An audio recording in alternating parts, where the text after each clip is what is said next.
We have several streams. The fashion stream is why we're here. We have the international business stream. We have the business research stream. Or you say, I want to choose whatever elective I want.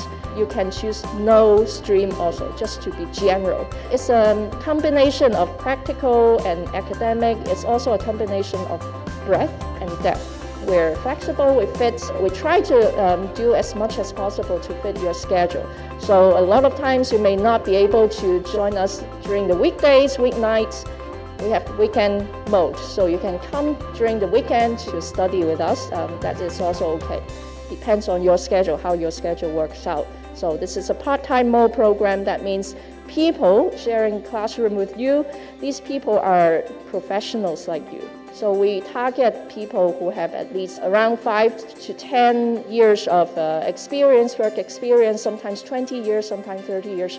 The idea is to get people who can contribute to the classroom through sharing of their experience from their different industries, different fields. How does one ensure social compliance when it comes to looking at factories? And the way to start this is look for commitment from the top. So if you are visiting a factory and you want to get a sense of whether this factory is going to be one that is going to be worth engaging with, a socially responsible vendor to add to your supply chain, ask yourself, are you seeing commitment from the top?